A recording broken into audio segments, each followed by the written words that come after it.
if I can ask you to do the opening karakia, please. Thank you, Bill. Kia ora, everyone.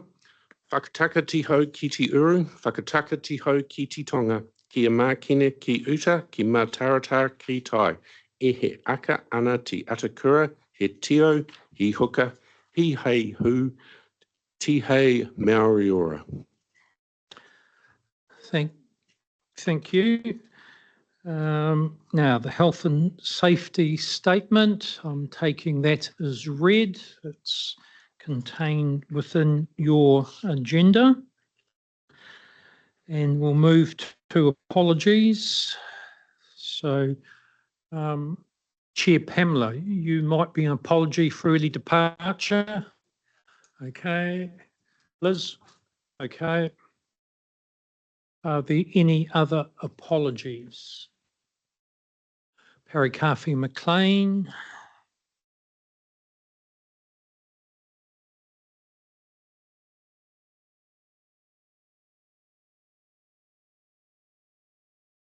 No. If there's any others, no. Okay, so the apologies of Chair Pamela and Liz for early departure, and an apology from Karakiā McLean for not attending the meeting. Moved by Mayor Jackie, seconded by Mayor Adrian. I'll put that. All those in favour? Against? Carried. Are there any disclosures of interest in terms of matters on the agenda? Yeah, Mayor Adrian. There are none. Confirmation of the agenda. I'm quite happy to move confirmation of the agenda, seconded by Carolyn. There's nothing further on that. I'll put that. All those in favour? Against? Carried. We'll move to item 6. We've got the Future Proof Implementation Committee meeting minutes commencing on page 8. If I can have a mover and seconder for receipt of those minutes, please. Okay, Mayor Adrian, seconded by Mayor Susan.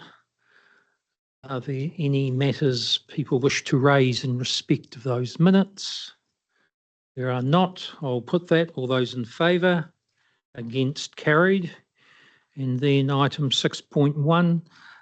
For our information, are the minutes of the Future Proof Public Transport Subcommittee meeting held on 1 November 24.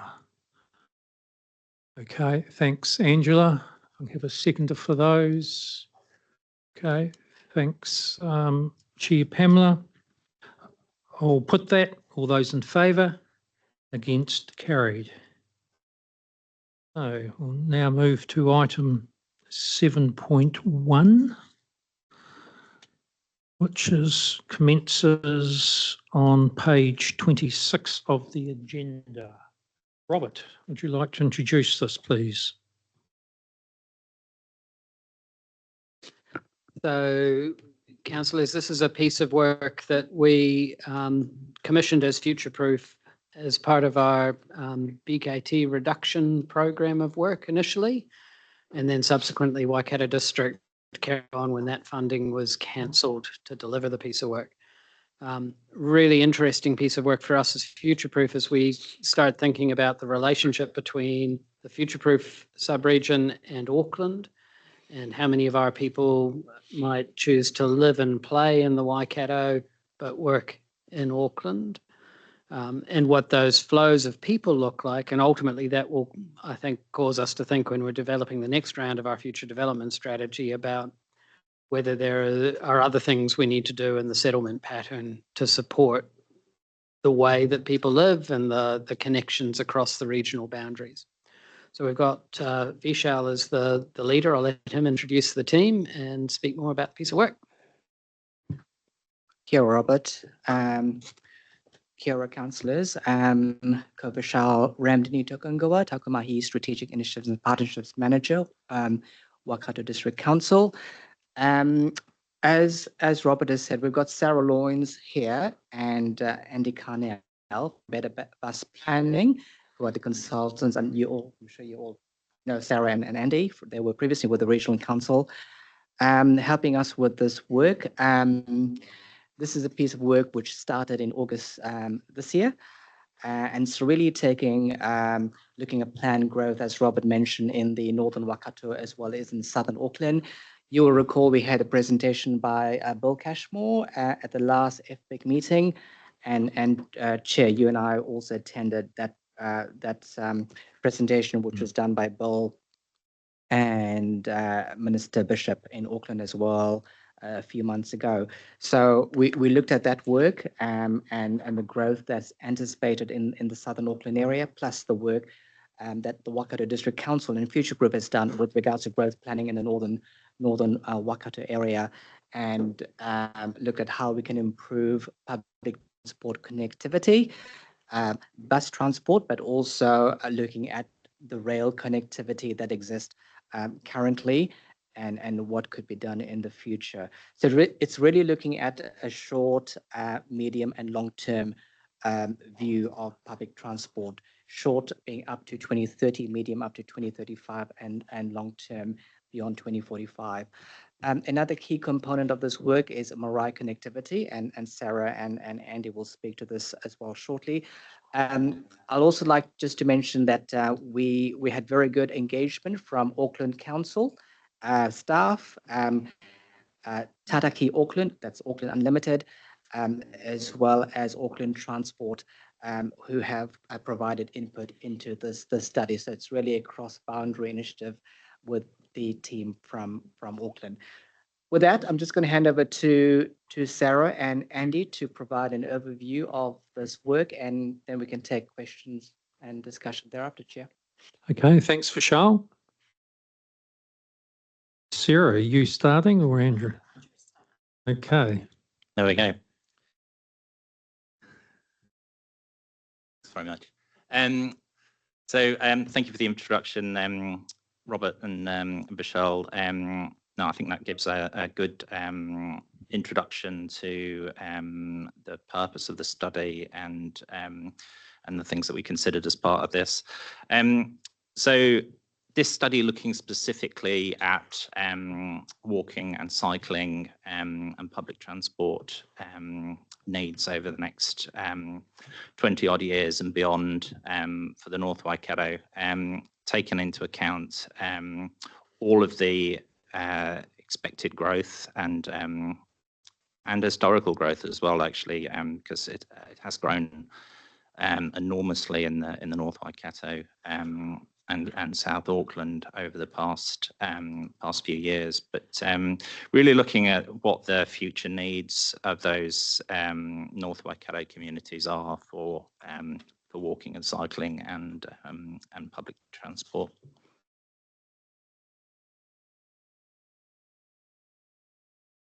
Okay, so I'll touch on the data collection and the stakeholder engagement, which is kind of the boring stuff, but you've got to do it in order to kind of figure out what you need to do. So we covered a lot of data, and for this I really want to thank Auckland Council and staff members within Waikato District, because there's a lot of number crunching that happens in the background in order to provide future numbers for us to be able to work out what the travel demand patterns look like. Auckland Council had just completed their FDS work at the point that we were looking at this. So we've got lovely fresh data sets from them telling us what the growth patterns are that they anticipate around Drury, Pukekohe, and the kind of southern Auckland area.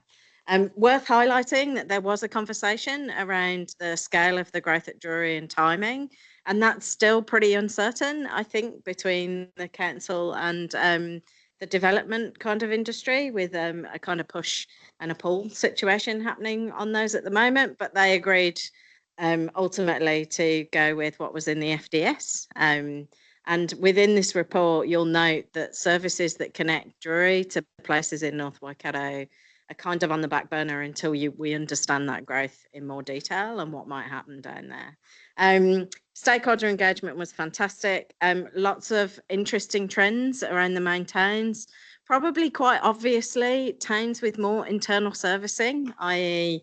their own supermarket, their European Medical Centre, their own school, do a lot better in terms of short travel patterns versus long travel patterns. Some of those towns like Port Waikato, which have very limited servicing, you have to travel a very long way to get to anything that you might need for your day-to-day life. And that in the long run is a difficult proposition from a public transport perspective. But we'll talk more about that on the next slide. And I'll hand over to Andrew. Thanks very much. So definitely with the focus on the growth in North Waikato and South Auckland, we came up with a series of objectives for this piece of work in terms of enabling access to necessary facilities for residents, supporting work travel to and from the Auckland area, which is an important economic objective. We wanted the interventions to be affordable and stageable with development as well. So we came up with some options that are flexible and can respond to growth as it comes forward.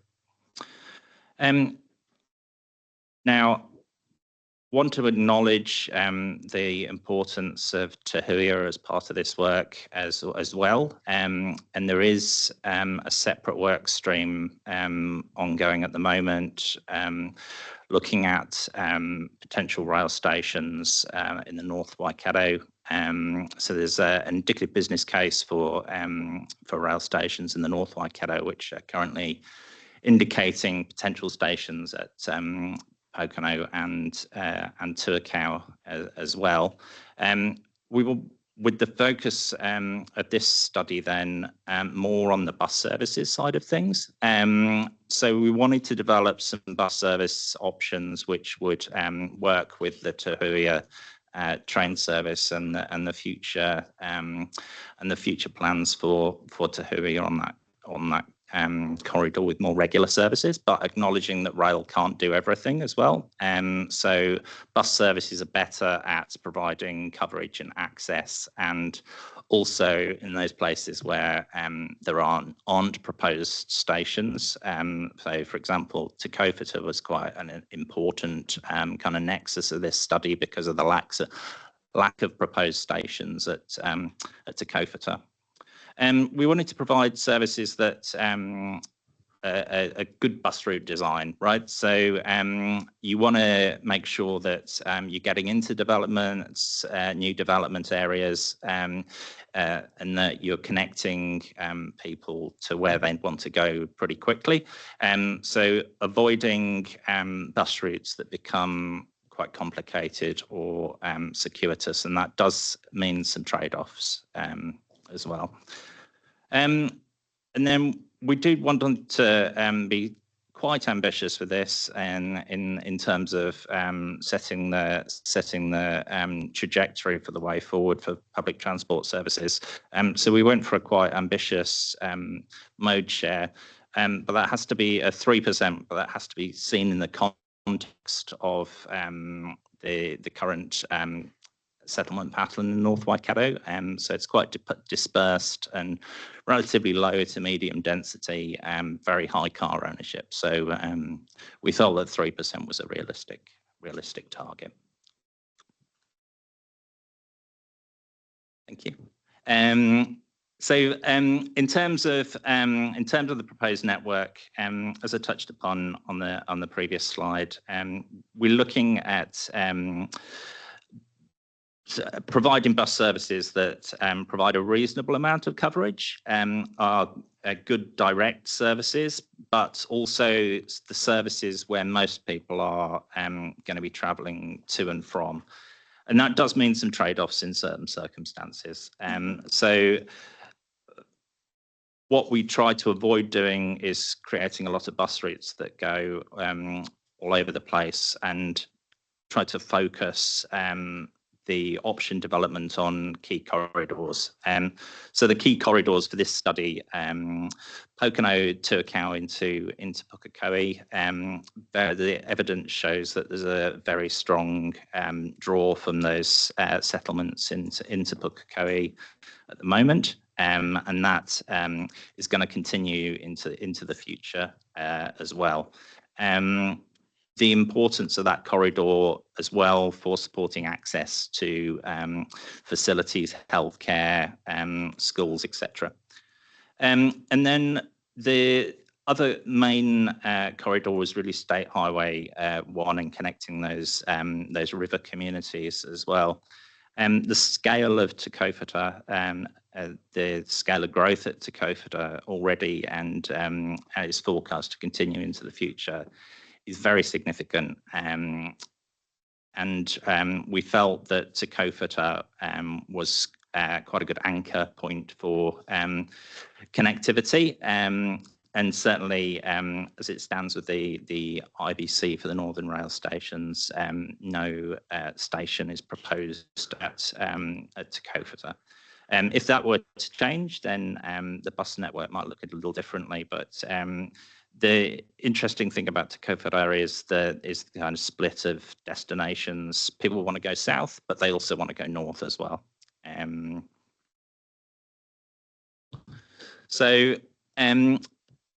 The other thing I'd like to say is on the basis of the current planned growth, we have concluded that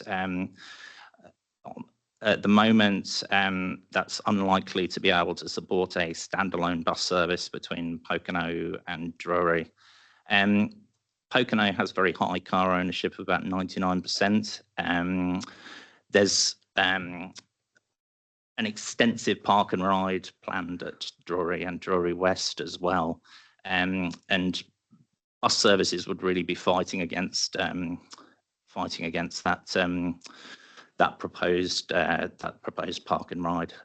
So we felt it's better to get people to Pukekohe along the axis where many people are already travelling for work, leisure, and essential services. And as I said at the start, trying to avoid creating an overly complex network, which is likely to be quite expensive to provide. And so rural areas outside of the recommended fixed route services, and we acknowledge that there's a large area as part of this study not covered by those bus services. These are mostly very rural areas. They've got quite low levels of demand, but also, as we found for this study, quite high car ownership as well. Certainly about 97% for the most of North Waikato. In these areas, there's likely to be quite a low level of demand, but that's not to underplay the need for those communities to access essential services as well. We've set out in the report a range of options for and recommendations for taking forward alternative means of transport, such as community transport, lift sharing, and total mobility. And the focus of those services will very much be on providing access.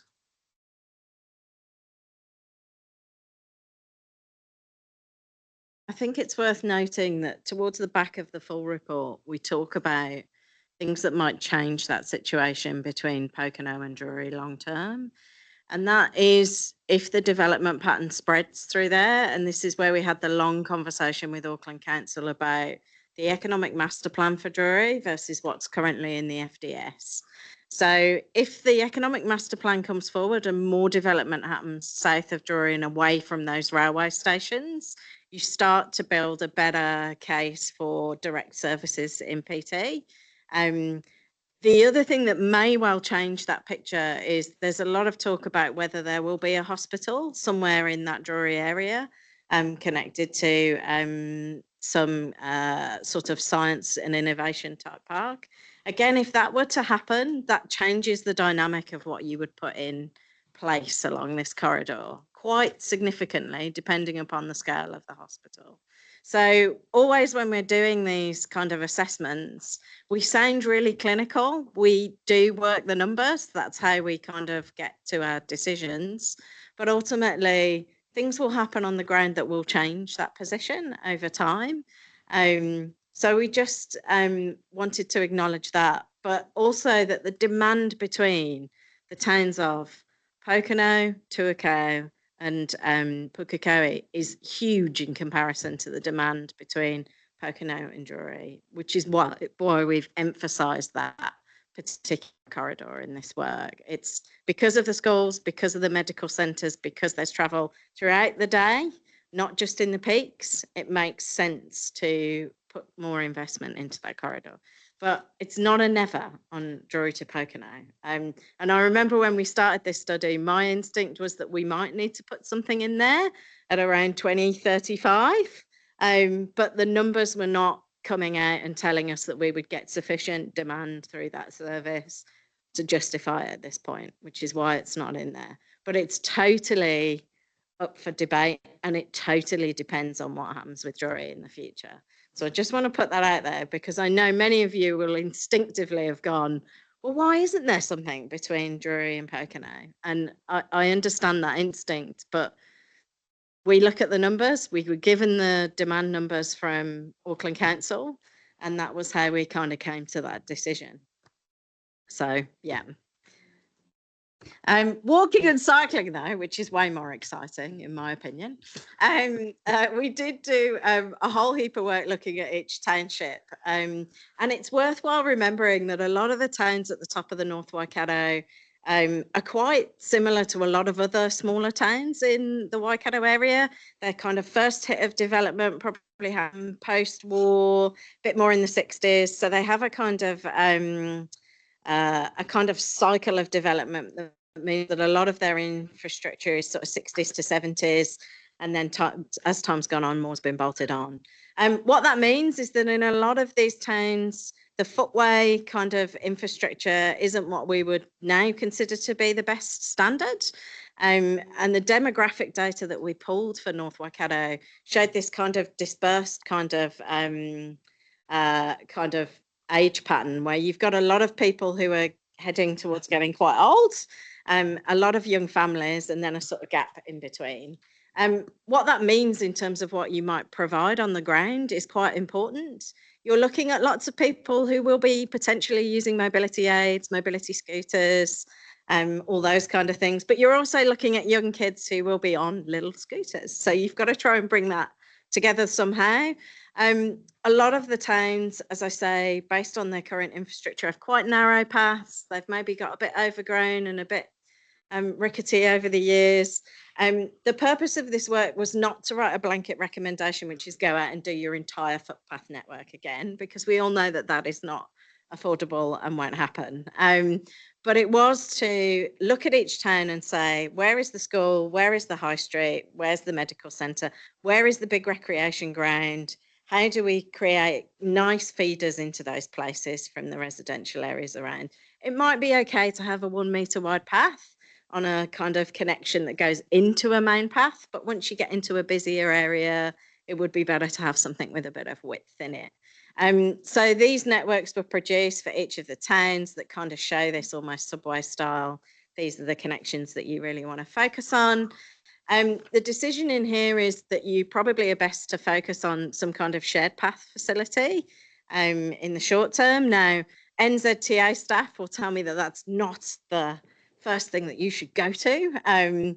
But whilst I somewhat agree with that, in these towns, you're not looking at trying to separate out large commuter flows from large numbers of children or elderly people. You're trying to provide a network that delivers utility for as many people as possible. And whether we like it or not, we have a bylaw that allows children to cycle on pavements due to their bicycle width. So we want to create a network that welcomes both people who are in mobility aids and children on scooters, and the best way to do that is to focus on getting some really good width on your pathways. So the overall approach to that was to emphasise making those wide, providing those connections where they're needed, and just kind of chipping away of that over time. So, for example, for the North Waikato towns, the main towns, Te Kaupara, Tuakau, Pokeno, we identified that there's about probably 53 kilometres in total that you would widen. You can chip away at that over a 10-year period. We've blocked it out into, 3-year LTP, 10-year LTP periods. It works out to maybe 9 kilometres in one 3-year period and maybe 15 in another. You can probably smooth that out as time goes on, but it's not an insurmountable task. It just has to be identified and kind of worked through. And that gave me real comfort, actually, because when you start these projects, you worry that you're going to put something out there that can't be done. But actually, when you look at it and you look at how much the development industry can bring to that as well, it is achievable. It's just finding the right way of delivering it. Next slide, please, Lyndall. So there were some insights that came from this, and because we're coming to FPIC, and this you're probably all interested in a little bit in the North Waikato, but around walking and cycling, maybe not so much. But there are valuable lessons from this work that you could apply in other metro towns that are experiencing growth, particularly those smaller townships. One of the big issues is early planning for your growth cells is key, and that's about envisioning 30 years ahead. So a lot of developers will tell you, well, you're not going to have a bus service in this town maybe for another 30 years, so don't worry about it. Like, just put in, a road that's like this and it'll all work itself out later. And we know from bitter experience that probably isn't how it works. So actually do have a think about maybe making one road in that development potentially wide enough and that it links to the outskirts of that growth cell, and maybe do push on that, because trying to resolve that later is really hard. There are a lot of places where a growth cell's added and another one's added and another one's added, and then you can't create a loop. So you end up with this, well, we can't serve the east because we don't want to loop through, which means we're only going to serve the west, and that's not a good outcome. Walking and cycling, most towns have major connections that could benefit from shared paths.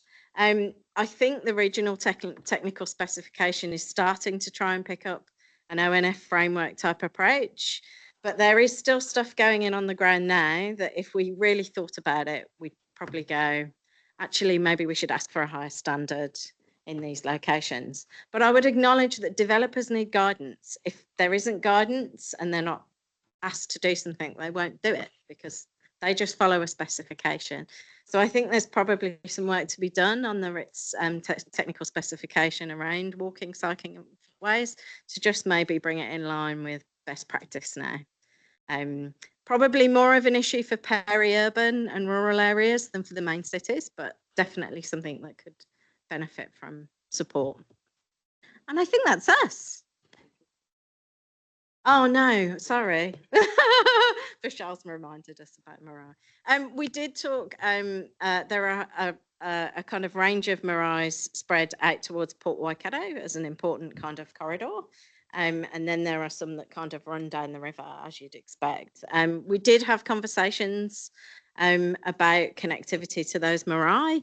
They do contain important services. So if you don't know, the marae along the Port Waikato corridor operate like a revolving medical kind of access. So 1 week, one marae will have somebody doing like podiatry or something like that in there, and then the next week it'll be something else.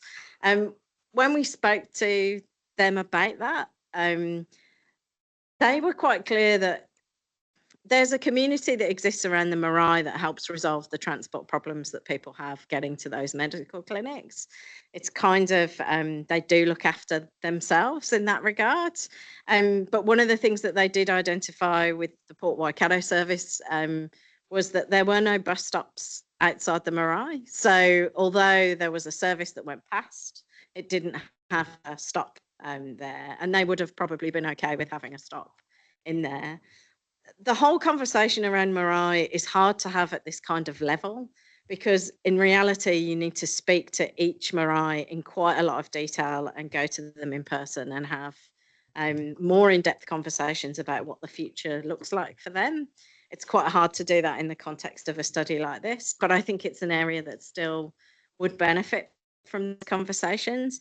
One of the recommendations in this report is around utilising WRC's own community transport kind of offer to start maybe thinking about taking those conversations forward in more detail. It is detailed. It's far too detailed for us to handle in this piece of work, but it's worth carrying on with, because there is not going to be a point at which you're going to be able to provide a wonderful fixed line PT service to every single place. But there is an opportunity where there's a community anchor like a marae to have a conversation about what they could do with some grant funding and some support to help themselves get to where they want to go. They're much better at identifying what they need from a transport point of view than actually I am as an external consultant coming in and going, well, I've looked at your numbers and there's not enough for me here, but that doesn't negate the need for something. But my experience of this is that it's better to have those detailed conversations and really get to the bottom of who might drive that than try and drive it externally. So I think hopefully I've covered that. Questions? Okay. Carolyn. Thank you, Chair. Thank you for that report. Very fascinating. Just as a councillor for Port Waikato ward down on that western side, I'm just interested to understand who you did actually speak to and when you were talking about that rural access. I mean, I can take that offline. But I'm wondering if there was any thought that went into public transport servicing from our urban areas out to rural areas for labour, because we're well aware in the rural industry has labour shortages when we're talking about farms industry. So was there thought gone in about the connections for people coming from the urban areas out to rural areas for economic reasons? Yeah, it's a really interesting question. I guess the answer is the numbers are small. And when we're looking at these studies, we're looking at, for PT networks and PT investment, you're looking at a flow that would justify a minimum spend of, you know, probably upwards of 100K to put something in that's a fixed line service. So you might put tendrils out. So there might be ways of making a service deviate, but always when we look at PT services, we're juggling this issue of how many people will make that trip, how many people will be disincentivized from using that service if it goes out to somewhere else. And often in that balance, those reverse trips that you talk about are essentially the ones that we say we can't do.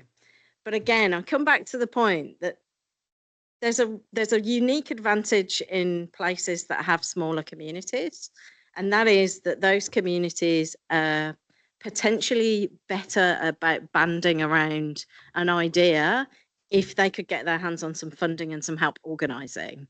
So it may well be that you can get those groups to come together, speak to us about the fact that there's one T&G farm that's out here, and 20 people a day go out in that direction from Tuakau, maybe. And maybe there is something that could be done to support that movement. But we're talking about trying to accommodate hundreds of potential trips and extract maybe only 3% of those onto a PT network. So that's why we focus on those main movements and not necessarily on those connections out to the rural areas. That's just unfortunately how it is. I'll just add to that as well. So typically rural services, such as the one that you're talking about, we know that the cost recovery on those services is very, very poor. So typically about 10% or less. They can be extremely expensive to operate as a fixed route bus service. What we've said in the report is needs to be community led.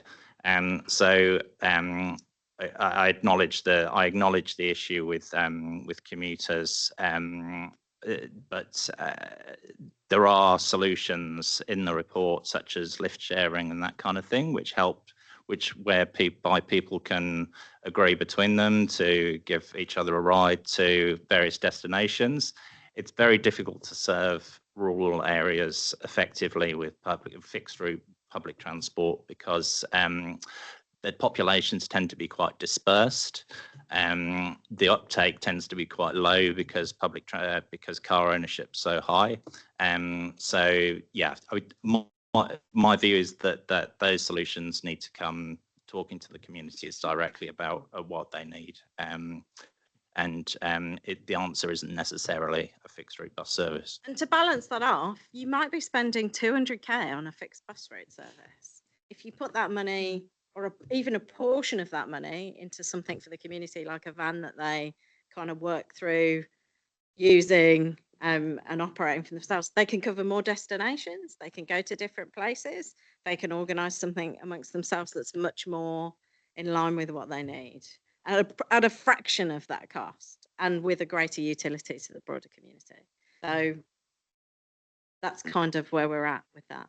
Yeah, I just go back, if I may, share maybe just if I could get some data about the stakeholders that you use to help inform in respect of the rural Michelle can answer that question, I think, about what we were asked to do. Angela. Yeah, thank you, Chair. Thank you so much for your study. Yeah, it's really important that we've got the data to make decisions, and this has been a bit of a gap in our thinking and our planning. So yeah, thanks for that. We're well aware that the connections between Waikato and Auckland are only going to get more and more with the development in that between the two regions and in the corridor as well. So yeah, probably my first point would be up to now, the cost sharing between regions has been nil. So is it true that current legislation allows that to happen now, the changes to PTOM, or have we reverted back? That's an Andrew question. There is a bit of a loophole there was a bit of a loophole in the previous legislation, which meant that registered bus service officially it couldn't run between regions, but that's been addressed now, as I understand it. And I think slightly separate to that issue is the funding issue. So regional councils have always been free to form whatever funding arrangements that they desire between themselves. Thanks for the answer. Yeah, I think, yep, moving forward, this is going to be really important. So you're keen to get that funding sorted right from the outset. Not sure if Andy's online, but yeah, I think it's really important for buses, for trains and anything else in the future as well. So keen to do that. In your report, you've talked about park and ride, mostly focusing on Drury. Was there any research or thought gone into park and rides at Pokeno or?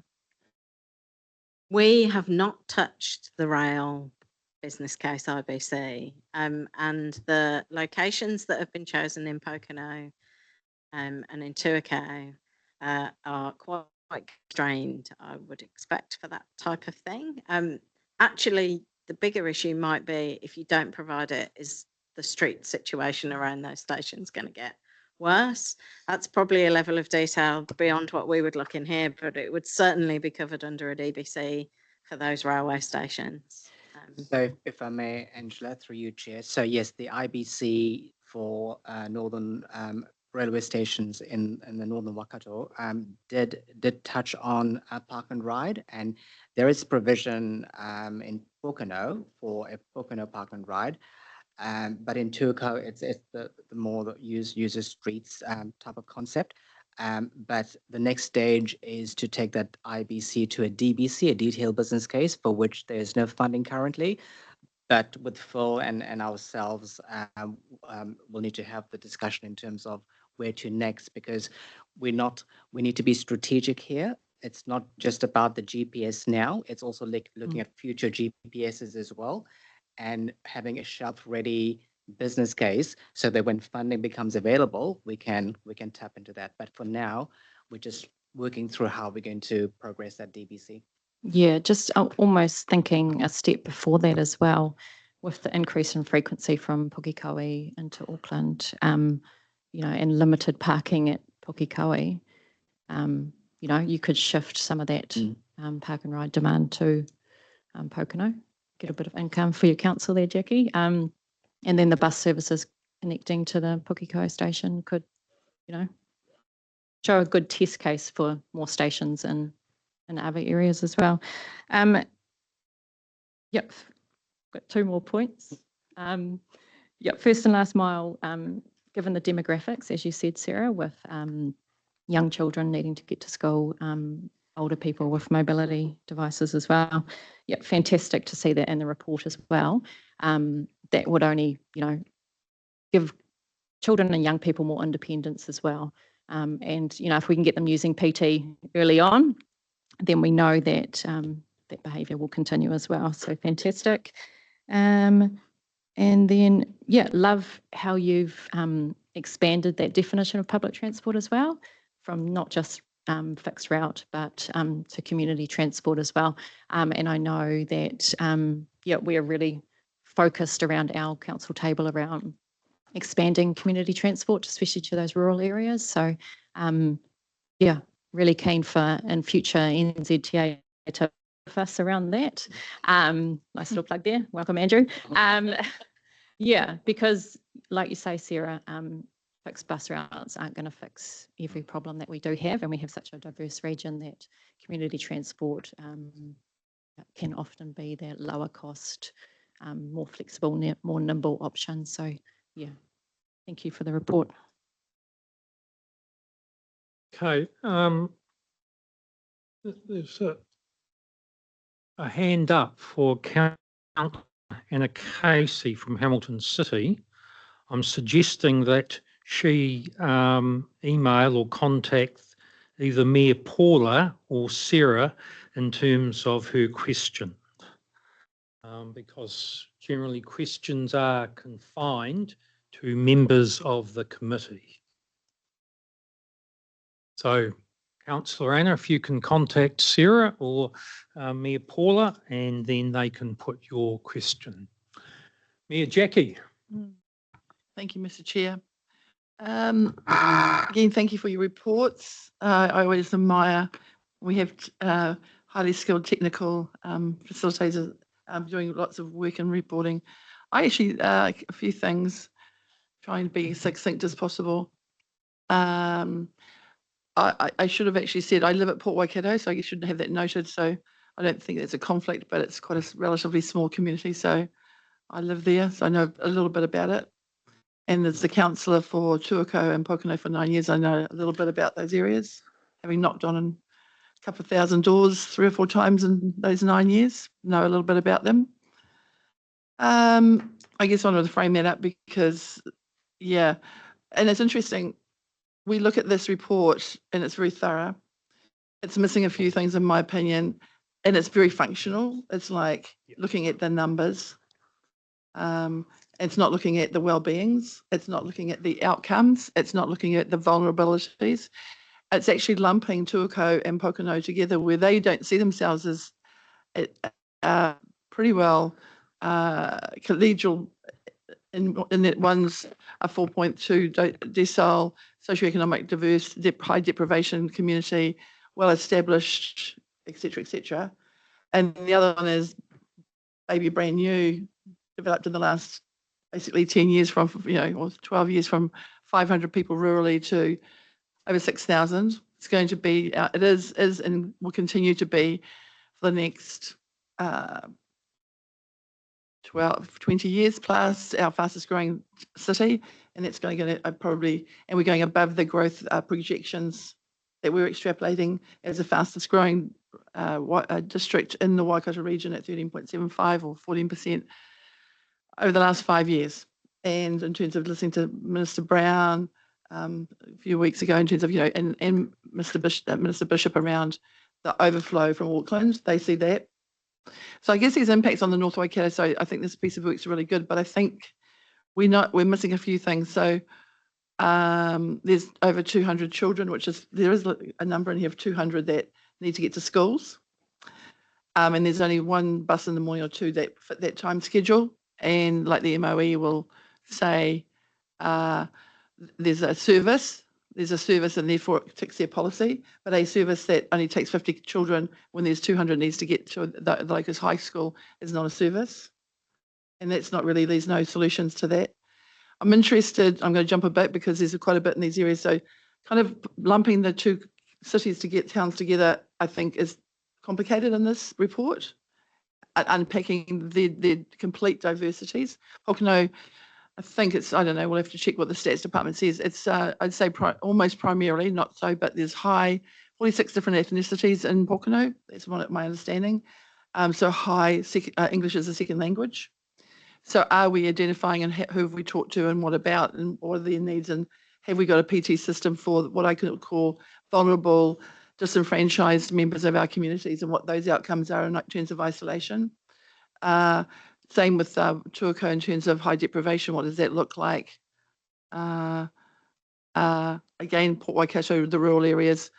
I'm going to jump to that little town there and that corridor. I am interested in who you talk to because I know the Resident Ratepayer Committee of Port Waikato is not aware that their bus service is going to cease in 8 months' time, 6 months' time.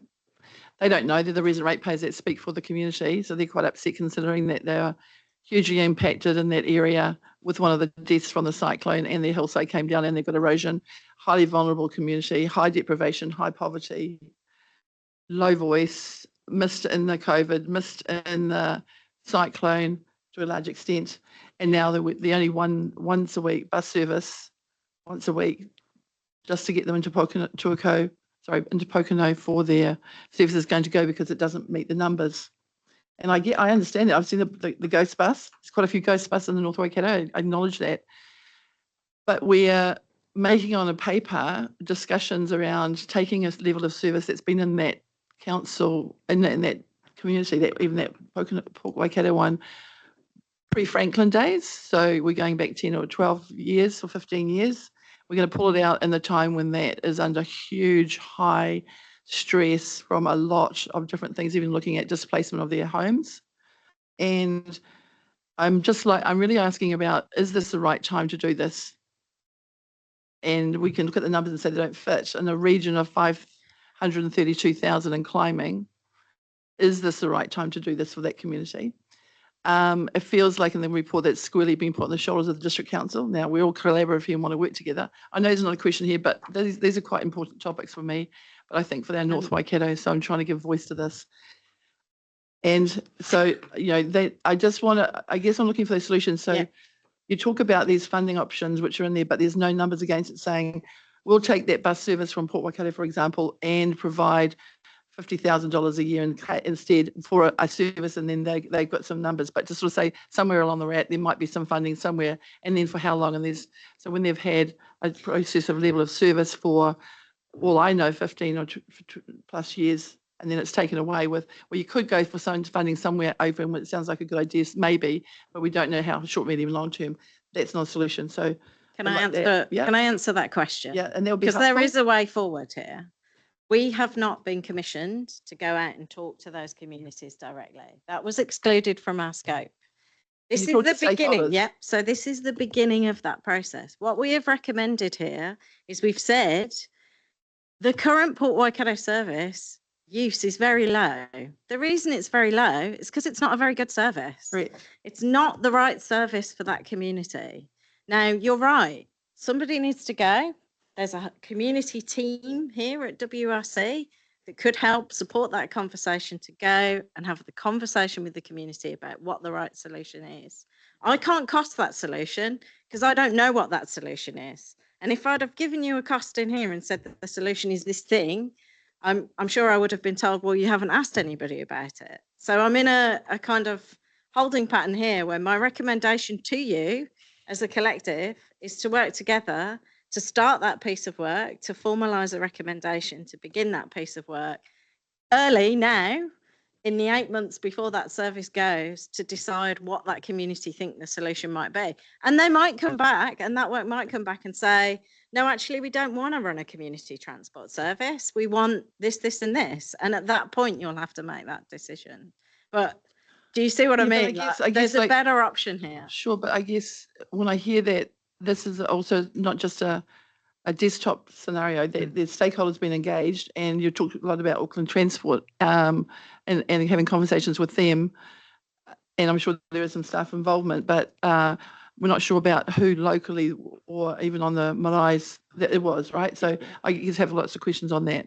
So again, I guess to put this as a public document into a community and change the level of service in a bubble, and it doesn't matter because I live there because I never use the service. It's not that I've seen the buses, but is how do we do this in a better way that we have some lights at the end of the tunnel on these sorts of engagement, okay? And so I'm not clear about that stuff.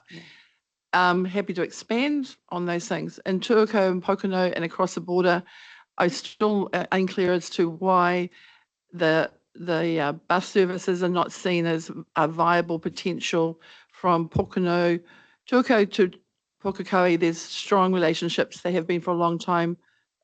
That's a corridor.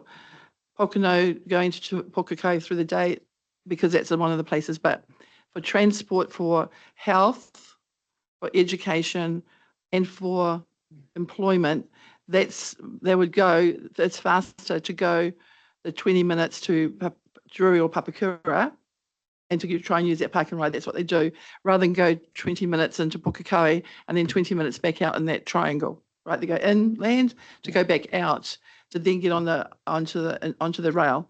It takes longer. It's a lot longer trip. So I understand from ATs that they don't want to put a bus stop into Papakura for a bus there.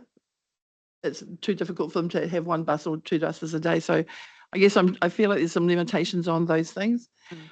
Council this year has purchased land in Pocono for right beside the railway line for a transport hub, and the commitment to strategic property development of that hub and expansion. So that's because we see the opportunity on that, and also there's quite a significant roading plan around using the access roads around that for park and ride as well.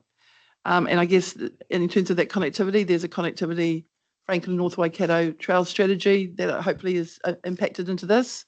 And lastly, I guess, because I don't want to take all our time up on this, but is obviously where does NZTA come into it? But I'd just like to think that the alignment of that, which was an NZTA, Waikato Regional Council, District Council, local communities, did that North Waikato and Auckland into that trail strategy. So that was in there, but also the NZTA. And you need to answer that because just wanting to know the alignment office line. But I guess it's adding that connectivity is really, I guess, NZTA funding as well. And we don't have funding for some of these things here. So I guess I'd like to hear what NZTA's and the issues of where we have no money left in the pot, what the way forward is on any of these sort of transport and opportunities of these strategies or plans. Excuse me, Chair. Excuse me, Chair. Just wondering if perhaps the people with the answers to these questions, maybe we could take it offline. I was just going to wonder whether there is a conversation here between WRC, WDC, and potentially AT and NZTA. I don't think we will solve the issue here and there that Mayor Jackie has raised, but there is a need for some further discussion and working through that. Mayor Jackie. Yeah, fair enough. Yes, I apologise for taking up so much time on this, but I'm trying to think of what the people's perceptions of these things are. But I would like to have that clarity from NZTA. You know, I think I know the answer, but just like to hear it from Andrew, if that's possible, in a general sense. Yep, if you do that, Andrew. Yes. Perfect. Kia ora all, Andrew, NZTA. Nice to meet those that I haven't and many familiar faces. To answer that question, Mayor Jackie, I mean, we're supportive of the study. We've been involved with it. But I don't think I need to go through the impact of the current GPS, but I did like what Vishal was saying earlier around, looking to the future and future iterations of that GPS as well. And certainly happy to get around the table and talk about the implications of this offline. Okay. Happy to Nanaia, you're online. You have a question. Yeah, kia ora tātou. Tēnā koe, the chairman. Me tō kōrero e Jackie Carolyn. Ngā mihi hoki ki a koutou. Me koutou katoa. Look, this is through the chair. I just wanted to pass this comment on to Michelle, given that I've already had a discussion with him in regards to the amount of maraes that are connected to Waikato Tainui and also connected to Ngā Karu Atua o Te Waka. Now, Waikato Tainui is broken up in 6 clusters, and it ranges between 7 to 15 maraes in this cluster. So in Waikato Tainui, in Te Puaha o Waikato is 11 maraes. It may be of interest for Shell that you split up the maraes, that instead of going to them individually, you split those ones up that are closer to town, and you call a collective meeting with those particular maraes, and you split up those who are actually in the country, and you call a collective meeting with those people. They probably have the same questions to ask, and you might have a good answer for them in regards to the topic that we're speaking about. But just as important, I never heard anybody talk about, because maraes are looking at putting papakainga on their land. And those papakainga could range between 11 to 25, maybe 30 houses on those on that particular land. So you're looking at a lot of people going back to those particular maraes. And I'm referring to the 11 maraes within Puaha or Waikato. So I just want to put that on the table through the chair to just give you some perspective that don't just look at the marae, look at what they're building around the marae. Kia ora tātou. Thank you, Nanaia. Now, looking at Cyril Meapaula, is there a question from your colleague, councillor? Okay. Okay, no, that's fine. Are there any other questions? No. Angela? Happy to move. Okay, so you are moving recommendation to receive the report on page 26 of the agenda. Do I have a seconder for that? Okay, thanks, Mayor Susan. Any further discussion? If not, I'll put that recommendation. All those in favour? Carried. Against? Thank you. And thank you, Andrew and Sarah, in terms of the presentation and the work. And there will be, just taking as read, there will be those discussions offline that we've just talked about. Now, we'll move to item 7.2. Robert, would you like to introduce BRT funding and financing report? Right. So the other piece of work that we wanted to bring here, which has already been reported to the PT subcommittee, but raises broader questions for us to think about, much like the previous one raises questions for us to think about in terms of our connections to other regions, is around funding and financing. So again, as part of the VKT funding from the previous government, we had some money to look at the potential funding and financing options for increasing mode share and reducing vehicle kilometres travelled. So we commissioned this piece of work under that grant, but it actually raises some really interesting questions for us in terms of funding and financing for all other sorts of infrastructure where there's a value uplift associated with an investment made, whether it be in BRT, which is the case study used here, or other infrastructure that local authorities or the Crown invests in that affect property value. So we've invited the team from KPMG along to talk to this committee about that paper and kind of just get us thinking about what are our alternatives, given that most of our settlement pattern delivery is held up by the lack of available funding for the critical infrastructure. So team from KPMG, I'll get you guys to introduce yourselves. Hi, kia ora. I'm Stephanie Ward from KPMG, and my colleague Malcolm is with me as well. We are going to spend a few minutes just very sort of a bit of a whistle-stop tour through our analysis and our findings. We sit within a team in KPMG called Infrastructure Assets and Places. So a lot of what we do is around sort of feasibility of infrastructure programs with a particular focus on funding and financing. We based our analysis for this on some of the work that we'd done for Auckland Light Rail, so particularly looking at value uplift and some of the different tools that central government was interested in for that program. That was sort of at the high level in terms of looking at tools, but what we've really tried to do with this work is ground it obviously in the Hamilton context and the Waikato context, and make sure that the case studies we look at are very sort of relevant to your city and your region. So what we're going to do is just very quickly sort of touch on our scope and methodology, and then get into the interesting bits, which are some of our findings. I would say that this work was done in a pretty rapid time frame, so it was a limited scope piece of work, and we did rely on what we call sort of what if analysis. That the project is only in a certain level of development, and that meant we had to make quite a few assumptions. But what it tells is an interesting story about how the value of land can really be uplifted through strategic investments such as rapid transit. So we'll try and canter through some of our analysis to allow some time for questions at the end.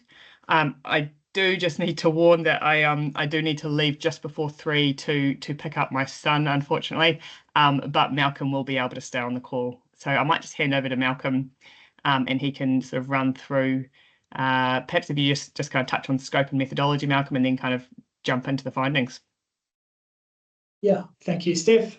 Kia ora koutou. As Steph mentioned, we were brought in to do some high-level sort of investigation of funding and financing options, looking at the bus rapid transit context. So as many of you in the room will be familiar, the Hamilton Waikato Metro Spatial Plan is a 30-year spatial plan looking at how growth can occur in the wider Hamilton metro area, so extending north to Ngaruawahia, south to Cambridge, and looking at likely sort of doubling to nearly 500,000 people by the early 2050s. And in that spatial plan, it identified rapid transit as a key move to support intensification within the Hamilton city area, potentially as much as 70% of that growth within Hamilton city's boundaries, and 75% of that growth within the existing urban area. So rapid transit being a key way to help people move around the city, get to jobs, get to education, and get to day-to-day needs, really. So what our work looked at was the funding and financing options with a particular focus on value capture. And what we will talk through today is kind of three key sections of our work. The first was a literature review of the land value uplift that can occur from bus rapid transit based on global literature review, case studies from Australia, from North America, from South America, and Asia. And that provides an opportunity to capture that value to help fund some of the infrastructure cost. We take that land value uplift scenario through into the Hamilton context, as well as looking at the development that can occur around rapid transit when rapid transit goes hand in hand with upzoning of land to enable higher density, and how that flows through to rates for the council, both city council and the regional council. This work does fit into kind of a wider context. So yes, the spatial plan and the transport business case that was undertaken post that spatial plan, but it also sits alongside some technical work that Phil and the team have been looking at in terms of corridor options. For our work, we kind of focused on this initial corridor that has been identified through the technical work is possible first stages. So a BRT north heading through Te Kauri, east to the university and potentially south as well. So starting with our literature review as the first component of our research, bus rapid transit has been shown, in various different contexts to deliver an increase in property values in the surrounding areas. What we found in our literature review was quite a range. As you can see, sort of 3.5% to 4% in Auckland with its northern busway, but heading into the double digits in some locations overseas. There are many factors in bus rapid transit which can shape the level of uplift, including the quality of the stations, the level of priority rapid transit gets over other modes, and this can all shape that level of uplift. We also looked at the impact of upzoning, as would be required by the National Policy Statement on Urban Development if you implemented rapid transit, and that can also have quite significant uplift. So Auckland found a premium of 70 to 90,000 in upzoned land versus non-upzoned land after they implemented the unitary plan. So this is important for considering how value capture could occur to help fund the infrastructure. The second part of it was looking at what development can do for the rates return of both the regional and city council. And we didn't want to take case studies from outside of the Hamilton context. So we worked with the teams at both councils who were able to provide historical and current data around rates. And we identified a number of recent developments where you would see car yards or low density development replaced with higher density residential commercial. And as you can see, this has a substantive increase on the rates returned from that land. Now, in the full report, which hopefully many of you will have seen, we have a continual breadth of different development types that we would expect. So you wouldn't expect this level of density in all locations along a bus rapid transit corridor. You would expect some lower density sort of terraced housing developments, and we've got some good case studies like that in the report as well. So we bring this together in a what if scenario, and we do need to emphasize a few caveats. As Steph mentioned, this project is in an early phase, so the outcome and at a high level that we understand, bus rapid transit is a likely solution and this is what it's looking to achieve. But without proceeding to a detailed business case, we can't perform detailed analysis on what development and uplift would look like. So instead, based on this literature review and the case studies we have of development in Hamilton, we've undertaken this what if scenario.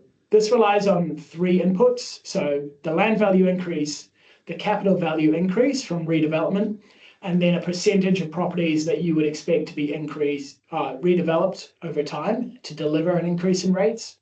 And we've considered this over a 10-year timeframe. So from implementation of bus rapid transit to a 10-year period later, what sort of change do we think we could see?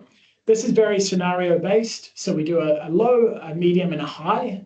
And these are not predictions, rather they are trying to spell out the range of outcomes that you could see along the corridor. So what does this look like?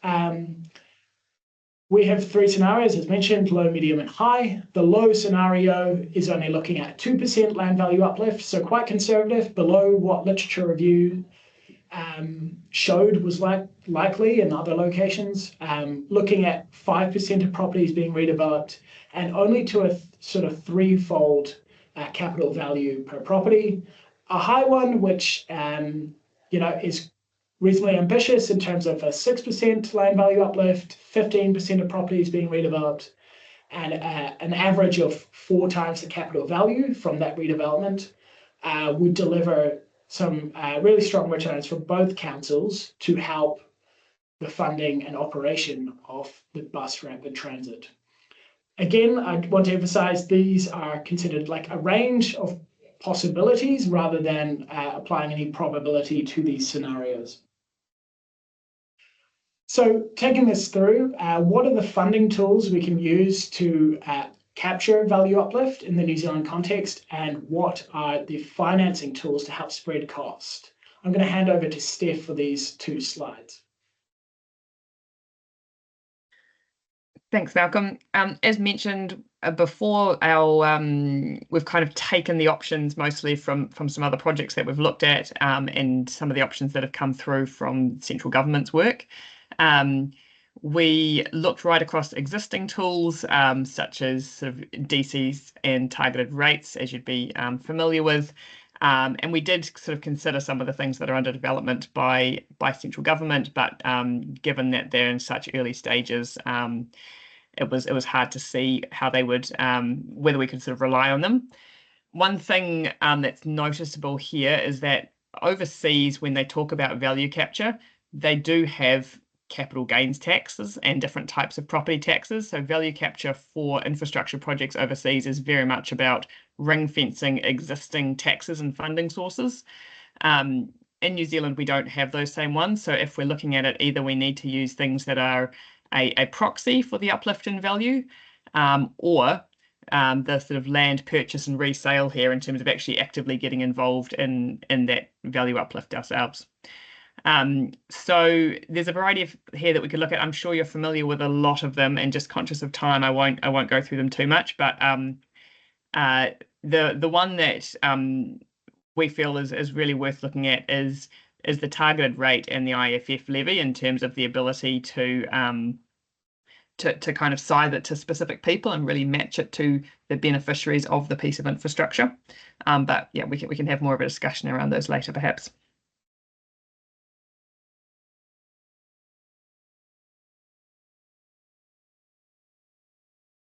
On the financing side, large pieces of infrastructure like what we're talking about benefit many generations, and so there can be an argument for using financing to help fund them. That way you're spreading the cost over the same generations that benefit from the investment. Again, we looked at things that are already available, so general financing through the LGFA. Obviously, there have been changes under the current government that allow for different types of different levels of borrowing now, and some of those constraints have been lifted. So that would be the most cost-effective in terms of cost of debt for council. Then there are other ones which include private finance, and so that's the IFF, Infrastructure Funding and Financing Act. And then other versions of public-private partnerships and what central government is calling sort of financed concessions. These are all in the earlier stages of development, and I would also, so IFF, I'm sure you would have looked at for some of your other projects. There's been 3 that have been closed around New Zealand, so I would still argue it's kind of early days for that piece of legislation, and it's currently under review. They can be good value for money if there is, so all of these private finance ones, you really need to do a value for money test to assess whether that additional cost of finance is worth the benefit that finance might bring, such as being able to bring forward a project and bring forward the benefits that you might not otherwise have been able to deliver. I'll leave that there, Malcolm. Thanks, Steph. So in a very quick summary of what we covered today, so bus rapid transit, alongside upzoning of land to enable higher density development, can create land value uplift on surrounding properties. This can be quite a range depending on the bus rapid transit system itself and the extent of upzoning that occurs. This upzoning can be captured either through proxies or directly through some of the funding tools that Steph outlined to help fund bus rapid transit. Now, it's important to recognise that the beneficiaries of bus rapid transit, there are many benefits. There are the immediate beneficiaries of landowners around it, but there are users of the transport network as a whole, so you might not expect it to cover the whole cost of the infrastructure. But overall, this could help pay for the infrastructure. The second part we looked at was how this could spur a higher density development and create a stronger rate space over time, and a stronger rate space in that corridor where people are benefiting from the corridor will help pay for operational costs of bus rapid transit, as the regional council would pay for it, and also for the city council in terms of the ongoing sort of infrastructure costs, maintenance of bus stops, crossings, etc. This has been intended to be quite a high-level summary so that we could focus on discussion and your questions. So yeah, we'd welcome those now. Thanks. Okay, thanks, Malcolm and Stephanie. I'll open it up for any questions members may have. And just noting, just before I go to Carolyn, the presentation and the report will be made available to all members. Okay. Okay. Carolyn. Just on that note, it may have been helpful to have actually had it in advance as well, just to reflect and consider on, but just to note. Noted, we were asked not to.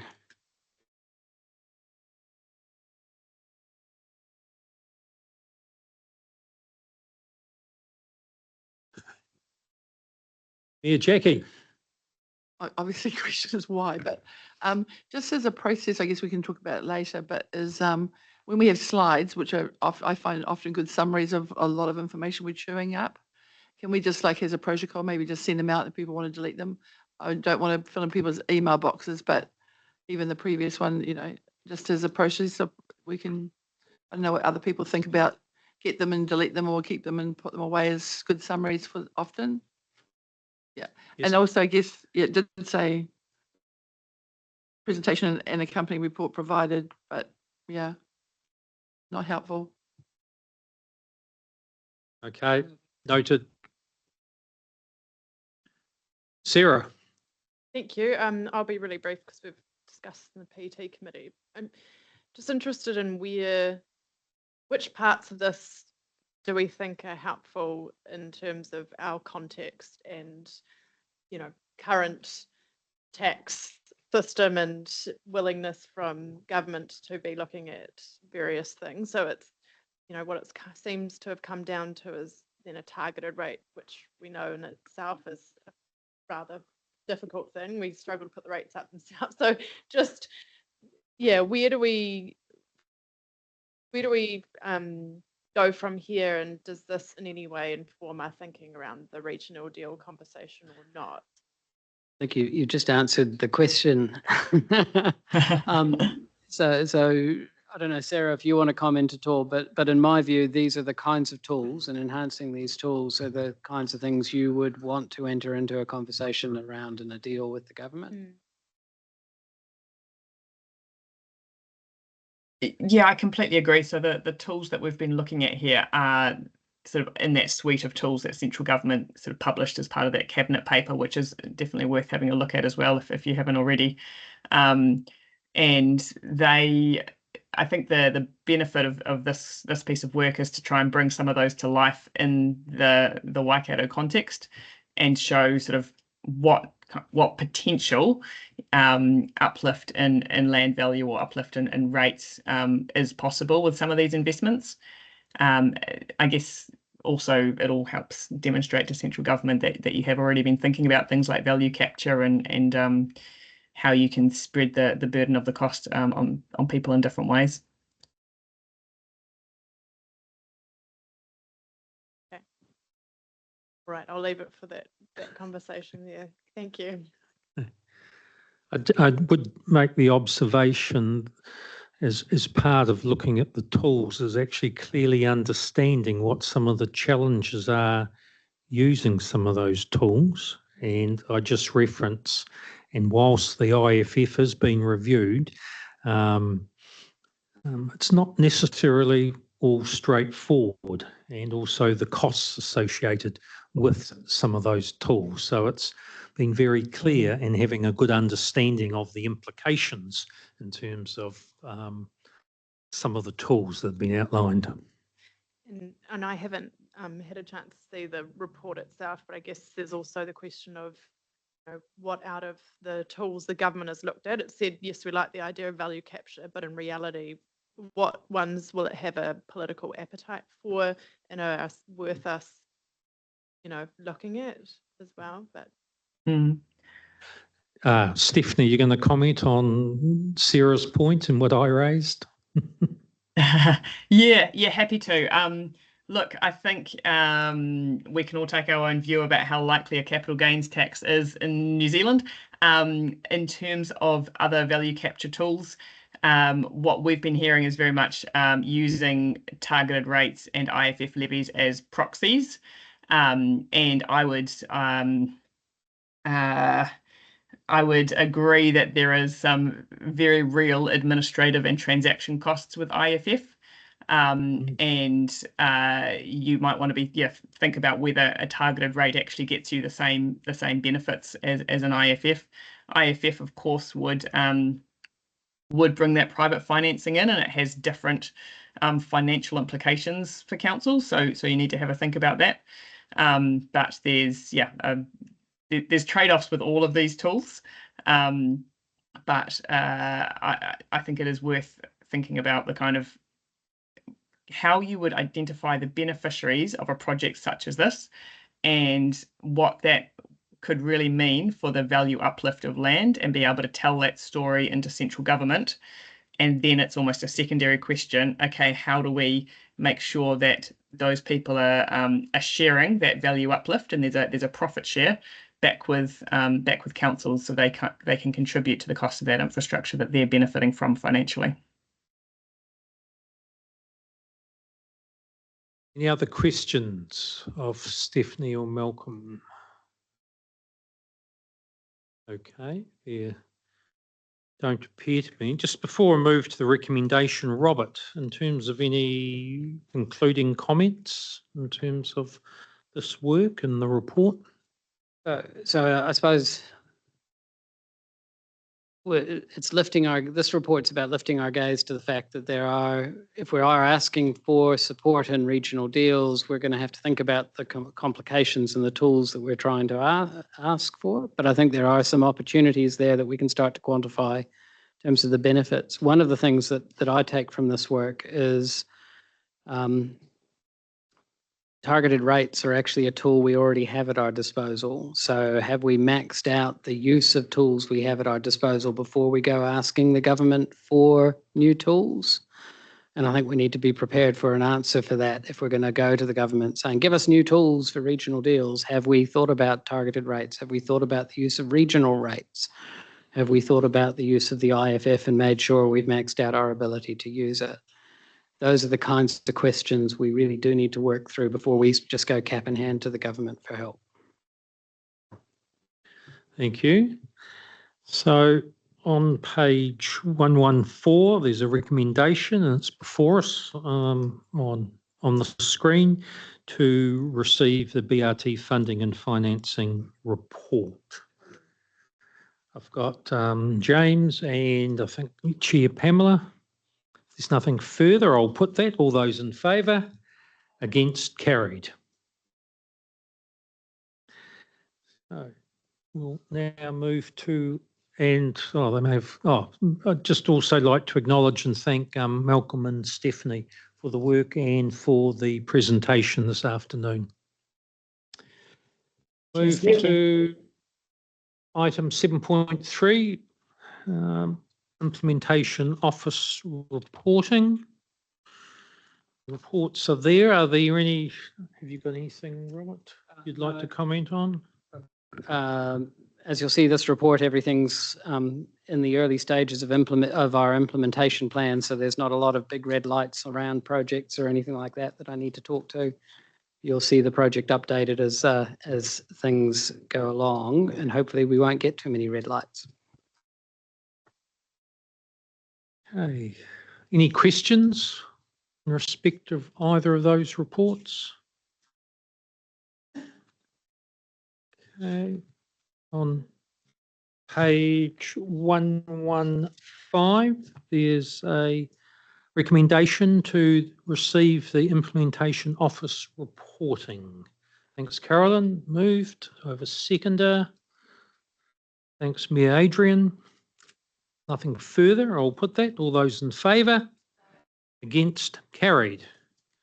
We'll now move to item 7.4, the future-proof annual report.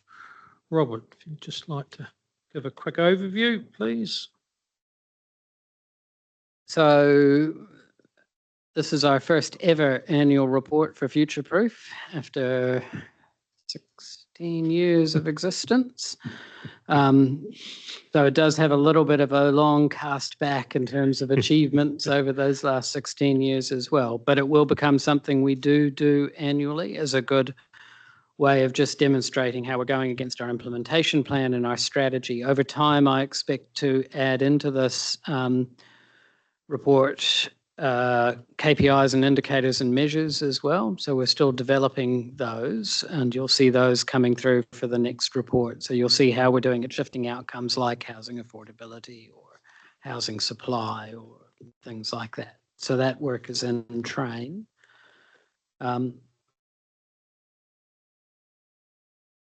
There's probably not much else to say other than it's quite exciting to have it out there. And so we'll be circulating that to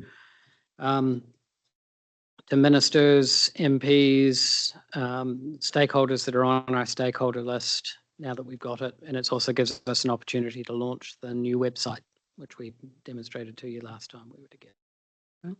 Mayor Jackie. Yeah, just want an overview comment first. I'm happy to move this resolution, but thank you for those reports that you did previously. I'd like that Future Proof have got real clarity around timing and issues and traffic light systems and things in place and that evolution of governance and the reporting. So I appreciate that. Thank you. And yeah, it's exciting. It feels like it needs a clap for 16 and a half years. Some of the people barely born in this room just about. So, but I do feel that, you know, it's a good achievement and good foresight in doing it. And it's really great graphics, I think, as well, and it covers things well. Okay, thanks, Mayor Jackie. Do I have a seconder? Thanks, Liz. Any further questions or comments in terms of the annual report? But no, it is great, and the long cast back. I think just looking ahead, if you also are reflecting on any matters that you feel should be part of the next annual report, don't hesitate to feed any of that thinking in to Robert and Lyndall in terms of that. Mayor Jackie moved and seconded by Liz. If there's nothing further, I'll put that. All those in favour, please say aye. Against? Carried. Well done.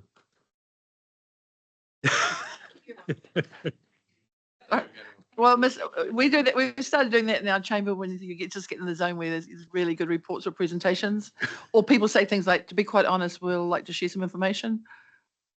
To be quite honest. No. Okay. Item 7.5, the priority development areas update, and I presume Karen's on screen. Welcome, Karen. If you'd like to highlight those matters regarding the update for members. Over to you. Thank you. I will take the report as read. I'll just do a very brief summary and I might just share my presentation, which is has been included in the agenda pack. Can you see that on screen there? Yes, we can. Yep, great. So we last gave an update on the priority development areas back in March. And there we sort of realised the overarching challenge for all of these areas remains infrastructure funding and financing. And there were a couple of actions, a few actions from there. Continue to pursue the future-proof regional deal, continue to explore funding and financing tools, and also reprioritise those areas. So the trackers that are being reported on today reflect the new refreshed future-proof priorities. And I guess the only other thing to mention is the other thing that's happened since March is the fast tracking work that's come through, which has touched on a number of the priority development areas, and also the regional deals announcements and the work that's underway that future-proof can support the Merrill Forum to work on in terms of those. So this is what the picture is looking like, sorry. Largely the same as what it looked like last time when we were looking at this in March. We can see, particularly across the three waters and transport, those reds that you can see there are largely around infrastructure planning and financing. And then in the last column there, you can see what North Waipa, South Hamilton, that's a new area that's been added. And you can see the oranges and reds there primarily because it's just kind of kicking off in terms of looking at that area and working to enable growth. So I think that's about it. There's also some new maps that the team's been working on. So these are quite cool in terms of having a future-proof style map that can help us understand what the areas are and share a collective future-proof story for these areas. So I'll leave it there and take questions if any. Thanks, Karen. I'll open it up for any questions or comments. Sarah. Thank you. Thanks, Chair. So I have a question in terms of, firstly, I find this table extremely helpful. So thank you very much for that, Karen. In terms of SR1, the fast tracking of, well, application there and the development happening around south of Hamilton, north of Waipa, I'm interested in the red for waters infrastructure and just understanding what's currently, I guess, how understanding the current state of play in terms of the Southern Wastewater Treatment Plant and where conversations are currently between the two councils on that. Yeah. Okay, thank you. That's a great question. I might phone a friend in the audience to answer that. I'm not sure if Blair or someone from Waipa can help with that. I do know that the red there is, the reason it's red is probably because of the money. But Blair, would you like to help out in that space? I certainly can, Karen, although I do know that Mayor Paula and Mayor Susan may wish to comment first. I'm happy to come behind because we have had some conversations. It's not. Can you just pull the microphone a bit closer? Thanks. We've definitely had conversations. I'm happy to add to this, but I wonder whether the two mayors may wish to comment. Oh, thank you. Thank you.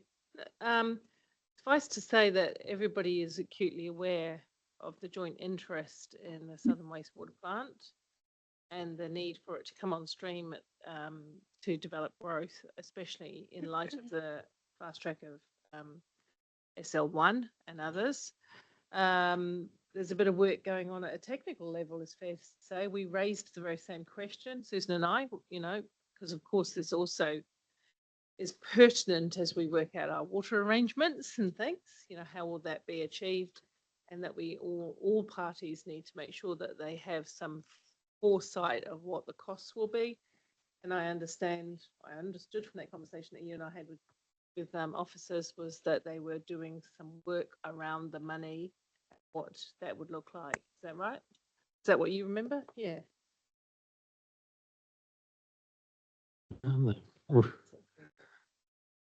No, it's not. Oh, we have left off. Yeah, look, I mean, obviously we're all aware that a memorandum of understanding was signed some time ago. So there needs to be a little bit of a rework and refresh around where we were at in respect of that document. So the context has changed a little bit since then, but certainly our CEs have agreed to take lead and a commitment to lead this. So yeah, it's not fallen off the radar, but it certainly needs a bit of a refresh around, given the context we now find ourselves in. that's something that Paula and I have spoken about quite Yeah, regularly. absolutely. Look, we're aware of a lot of these things depend on a lot of other decisions that are being made at the moment, timing, whether the fast track gets approval, who the water entities dealing with the relevant investment might be, and how they would work together to ensure the appropriate funding apportionment across that. So there's a few, you can talk from a technical expert because you're presumably helping to inform that work, yeah, Blair? I can just help the sort of the macro story. So the Southern Wastewater Plant is actually linked to the Puketi Wastewater Plant in terms of the wider strategic wastewater story for the entire metro area, which really spans from Ngātawahi into north right through to Cambridge in the south. And there were 3 wastewater plants in that wastewater study: Puketi, Southern Wastewater Plant, and the Cambridge Wastewater Plant. As Susan would note, Waipa is well into construction with the Cambridge plant. Hamilton has the Puketi Wastewater Plant included in our long-term plan. And in terms of the proposed joint CCO conversations between Hamilton and Waikato, which goes to our councils next week, there is a substantial commitment to invest in both the Puketi plant and also the Southern Wastewater Plant to service Southern Hamilton, but also to release capacity from Puketi that then services Ngātawahi to Kowhai, enabling the Ngātawahi plant to be effectively retired in time. The third element to this is the capacity required to service the airport and sort of SL1, SL2 precinct, which is the other part of the conversation, and that is what Mayor Susan was referring to in terms of Waipa component. At the moment, the funding for the Southern Wastewater Plant that Hamilton Waikato have agreed in the joint CCO does not provide for that final piece. And so that is the conversation that really is the open conversation with Waipa in terms of where Waipa lands in its waters journey and how the Waipa financial commitment to that further larger piece of the Southern Wastewater Plant can be met. So it's an ongoing but really active and important conversation, and it links really closely to the fast track applications and the airport precinct and Plan Change 20 in the airport area in terms of how that area is reticulated in the wastewater. Ideally, in line with the MOU that Ms. Susan referred to, all councils can find the way to get their funding commitment there, and we can build the plant in the stage with three phases to the build. And then of course, if that agreement is in place, then the link to the development, fast track, Southern Airport, etc., can proceed with greater certainty. Sarah.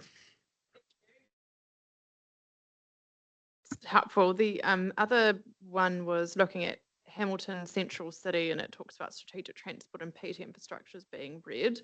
We've got strategic infrastructure for water in yellow. I'm assuming, so just in terms of that strategic transport infrastructure, is that essentially talking about the BRT into the central city, or just a very quick clarification on what that red is referencing? So I think that red was largely referencing the change in funding from NZTA and how that's impacted funding of projects and access into the city, and just changes in that funding. It has impacted which projects go ahead or not.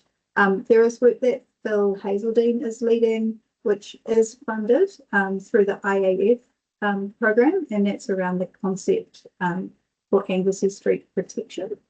So that part is underway, and that's going to result in a concept for the future in that space. But it's red because, again, of funding of those two projects. Any other questions from members? Andrew, a couple of things. First of all, I was remiss not welcoming you to around the future-proof table. So I'm just so welcome to the joint committee, and looking forward to your ongoing involvement. I do have a question.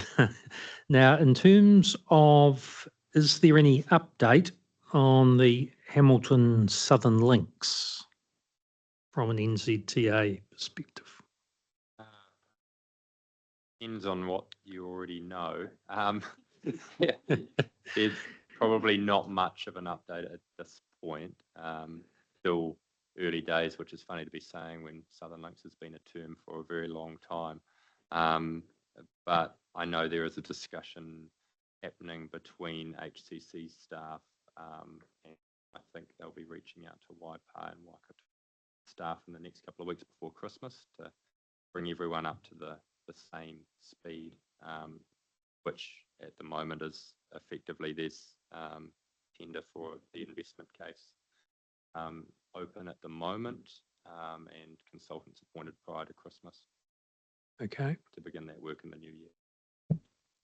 Thank you. Sarah, do you? Just very quickly, it prompted something. Andrew, do you know, initially we were told by NZTA that they'd be looking at the form and function of the Southern Links, particularly where it's kind of on the west side and wraps around SL1, because they needed to understand the land use first and then decide on the function.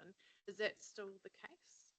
I know that form and function is wrapped up in the substantive investment case work that'll be required, but I don't know the details. But it won't be kind of hamstrung by, you know, the GPS talked about 4-lane highways and things, but will it look holistically at what's required and include, yeah, that it's not going to be somewhat predetermined? It will still look holistically at all modes. So for the Southern Links transport corridor. I hear what you're saying, but I couldn't tell you definitively either way at this point. I don't have enough information. Okay, that's something we could follow up.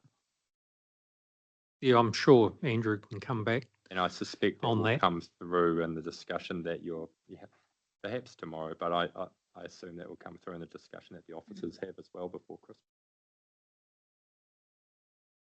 Okay. No other questions? And we have a, sorry, Karen, was there anything in conclusion that you had? No, nothing in conclusion, apart from we will report back on how things are tracking in around June next year, the committee that's around that time. Yeah. No, thank you. And I just wanted to, over the life of Future Proof, the maps and the mapping has improved tremendously. So I just wanted to acknowledge that they just keep getting better and better, clearer, and just about works of art in their own right. So no, just acknowledging you and the team in terms of that mapping. So thank you. Well done, thank you. Now we have a recommendation before us to. Sorry. Oh, sorry. Yeah, Jackie. Just a quick one. I just wanted to clarify Wihora 2 in the Northwest Hamilton fits into the, it's on the maps, but no reporting on that. No, she's still there. I am still here, and Vishal might be able to help as well. I think in this summary, it's just summarising the kind of major barriers and issues. It is included in the Northwest Hamilton Whakamutunga 2, and we've got a much more detailed one that sits behind this. But yeah, no major issues that were raised by the team in this forum for this report. Right, thank you. Okay. Sorry, Chair. Just, that's all right, Sarah. In terms of Southern Links and ensuring that it really is, well, this is going to be really well integrated with the land use, I'm keen for us to be able to have another touch point to understand really clearly what the process is and what's happening. What can we do in terms of a way forward on that? Andrew. I would suspect that the first meeting of next year of this forum would be a useful one to have some form of discussion or presentation. No, So that would be March, Andrew. So we'll warn your team of that. Maybe. Yeah. Let me take that away as an action today. Yeah. Thanks. Okay, yeah, it is. I think it is really important because, you know, if it ends up just being well, I'm not going to predetermine what it should look like, but if it's the wrong thing, then it's not actually a helpful investment, and so it needs to be really reflecting, you know, what's happening with the fast track applications and things have changed and quite quickly since when first started talking about Southern Links, and even when we discussed it only just earlier this year. So thank you. Yeah, I think just as an observer, as your advisor, it's important to remember that Southern Links was designated as a network of local roads and state highway network. So it isn't just, it's never just a state highway proposal. The rhetoric in the GPS tends to lead you to focus on the state highway component, but there was always supposed to be an integrated component that tied into local arterials and land use. Big conversations about revocations of State Highway 21 and State Highway 3, all of those kind of things will need to happen over the course of the project. So it's a good thing for us to bring back to you. Okay, if there's nothing further, I can have a mover and seconder for the receipt of the report. Thanks, Mayor Susan. Seconded by Mayor Adrian. Nothing further, I'll put that. All those in favour say aye. Against, carried. Now we'll move to the last item on the agenda, 7.6, commencing on page 157, and this deals with the North Waipa, South Hamilton and Hamilton to Tauranga corridor spatial studies. Welcome, Jim. And for those who don't know, Jim has been seconded to the Smart Growth Partnership. Nobody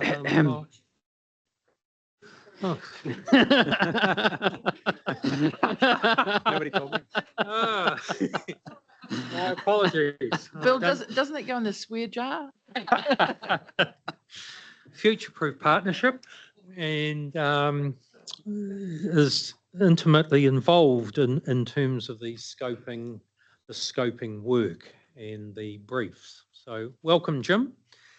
And I presume, are you going to? I'll do a few words of introduction, and then Jim will lead it from there. So these are two studies that emerge out of the review of the last future development strategy and are key actions in our implementation plan. And they're really about us trying to get ahead of the consequences of significant investment in the roads of national significance and the significant demand and land use that we're seeing around the airport and South Hamilton, and try to make sure we have a view of what the integrated future for the future settlement pattern infrastructure requirements are for those areas.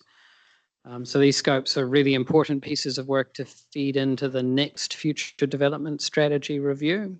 And what we're doing today with this paper is really making sure with you that we're asking the right questions as we scope these projects. The concept is these projects, as with Jim, will be largely resourced from internal staff secondments. So we need to get the scope tight, so I understand who I need from the partner councils and what type of capacity and resource they have, so I can work out what I can actually feasibly deliver over the next 12 months in terms of a program. So all starts with getting the questions right. Over to Jim.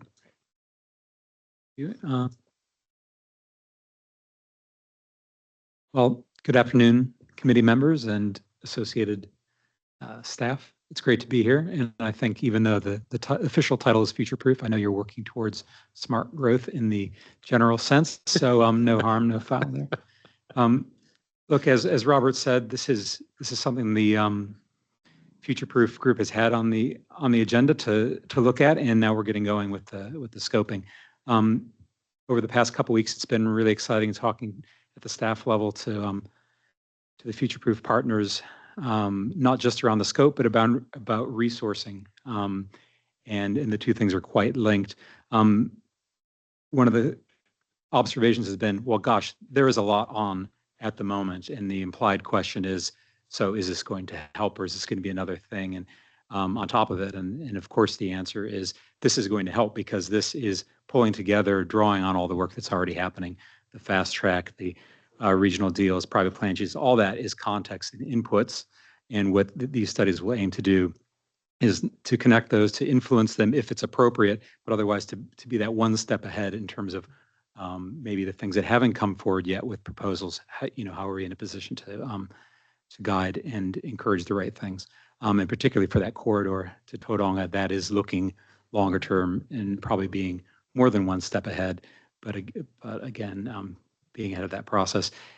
In relation to scope, there is a lot in the scope in terms of the questions that are there. If you read through the proposed questions, it's an umbrella under which there will be a lot of individual questions, and there are a lot of examples that have come up already.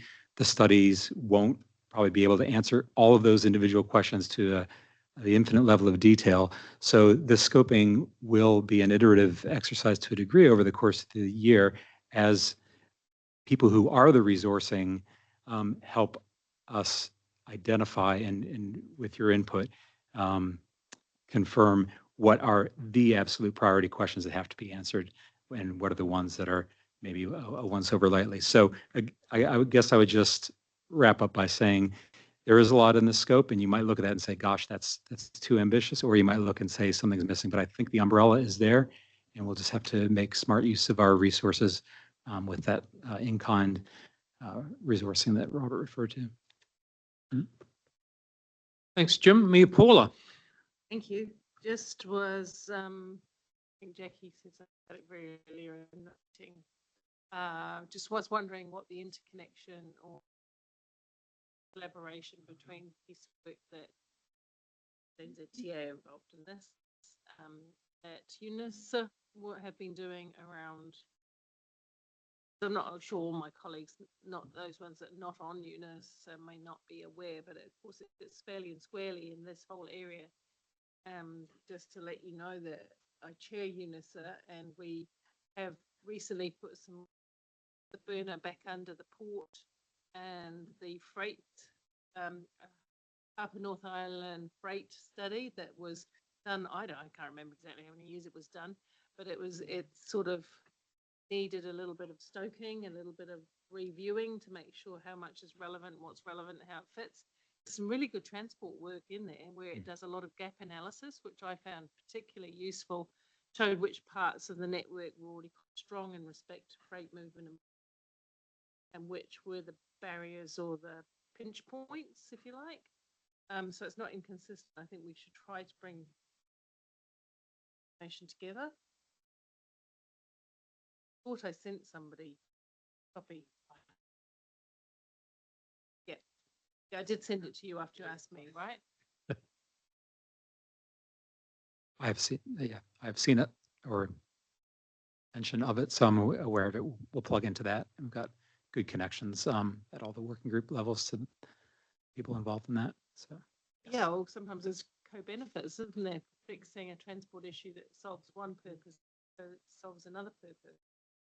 And we're talking, we were talking about Upper North Island, we were talking about regional deals, and we were talking about all that kind of overlay. Actually, what UNISA advocates. Oh gosh, I mean, many hats. Future Hamilton at UNISA. What UNISA would advocate to the government transport, given the announcements in Auckland, but also that bigger picture. Has New Zealand actually even decided what they're doing with the future port direction, and what do we do about that? Just hate for them to go parallel and apart. Okay, I've got Mayor. Oh, Robert, you going? Paula, can you just? Oh. Thank you. I was just going to tautoko that and acknowledge that we're aware that there are a bunch of parallel streams of work. NZTA has actually got funding in the NLTF to do a further corridor study on State Highway 29. So for that Hamilton to Tauranga work, I suspect we'll focus more on the land use response to all of that stuff and what is the interdependency. So sticking to a future-proof swim lane it's about that integrated planning and connection between what's planned for transport and how land use might respond to that. Because there's, the investment going into that corridor is going to drive demand without any doubt. I've got Mayor Susan, then Mayor Adrian. Yeah, look, yeah, I don't have a whole lot to add other than to say, look, I'm really pleased to see this work, and certainly the scope key questions reflect what our staff have indicated are really critical for us. And obviously, it's really important that we're in the tent in terms of all of this scope setting and discussion, materially impacted by both three scopes. So yeah, thanks for this. Thank you. Mayor Adrian. Yeah, I'm obviously along the same lines as well, and just the economic drivers of improving our infrastructure, roading infrastructure for productivity, and of moving goods and people. It's critical. Do I assume that Smart Growth have some information as well that they would have done to link up? Because we don't need to reinvent the wheel. You know, Mayor Paula mentioned the other document, so there must be some data that's already there, ready and available, so you don't have to spend too much time on the preliminary stuff. And obviously my staff will be over this, I would imagine. And just noting that already there's a fast track application for a solar farm bordering Highway 29, current Highway 29 at the moment in Henwera. So yeah, so there is obviously some activity, some forward thinking happening in other spaces such as electricity. So yeah, look forward to the study. What's the approximate time frame we set for this? Good question, I suppose. I'm just interested. I'm not expecting it to happen sort of overnight. Just curious. Yeah, that's what I thought. It's December 25, so that's what you're aiming to work to. Yeah, because Matamata Piako will be starting a growth strategy as well in line with what we need to be doing. So this all aligns. So very exciting. Thank you. Sarah. Thank you. Firstly, good to see these happening, and good to see value capture being a central part of that. One question is just for particularly like North Waipa, South Hamilton, it talks about demand for land use responding to unanticipated development, etc. So it feels quite responsive, but does it go beyond that in terms of, what would actually be ideal land use and connections for a really well functioning, I guess, corridor? Yeah. I would hope so. Yeah, I think we need to land at a place where we're really clear about what is the function of all of that land in that area. What's the vision for how we grow in that area, rather than being developer led, which is what it feels like we are at the moment, with all sorts of different competing visions being pushed out there. Mystery Creek being moved somewhere as a proposal by one developer, and Mystery Creek having its own master plan to do stuff on site, and lots of people telling stories. I think we as Future Proof need to form a view as to what is the right thing to do in that area.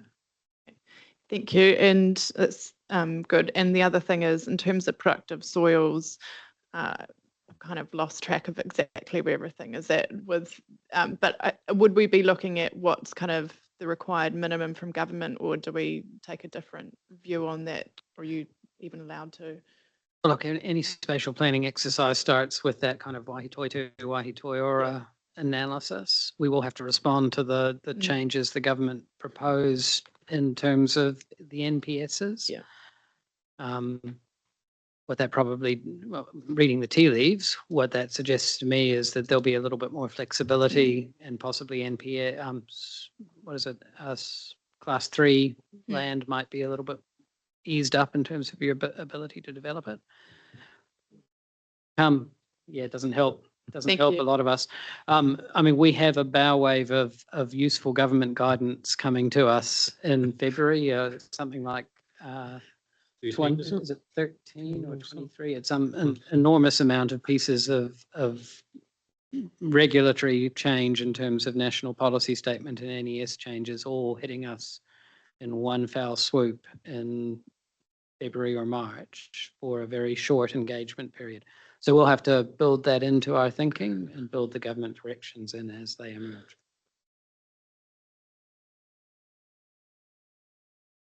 Anything further? It doesn't appear to be anything. Thanks, Mayor Adrian. Move receipt of the reports. Mayor Susan has seconded that. Nothing further. I'll put that. All those in favour say aye. Against, carried. And certainly, Jim, we look forward to the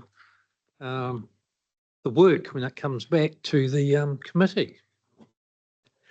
Now that completes our agenda. What I would like to do though is just not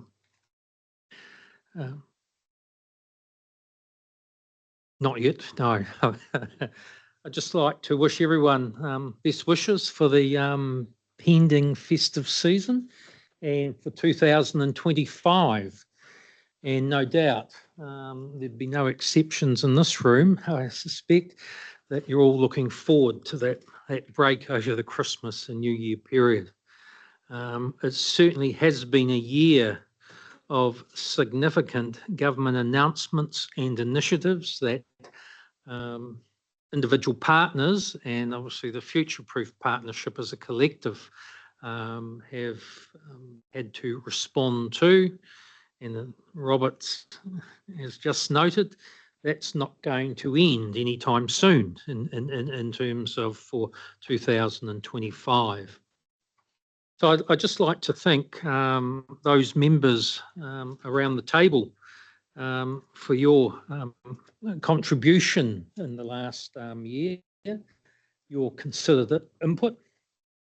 And also what also stands out, that desire to make sure that we keep the eyes lifted and are looking out in terms of the long term. And that messaging has been very clear around this table and certainly well taken on board.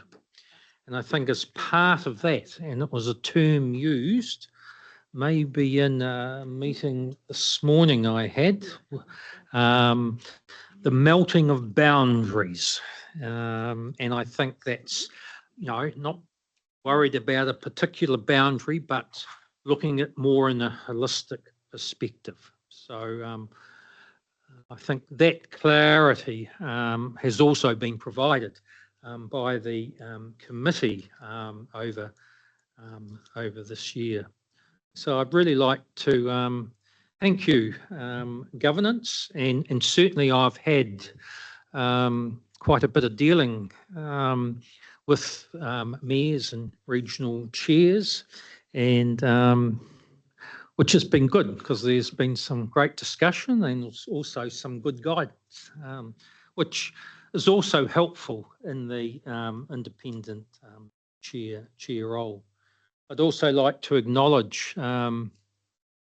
the partnership staff in terms of Robert and Lyndall, and also now we've got Jim on secondment.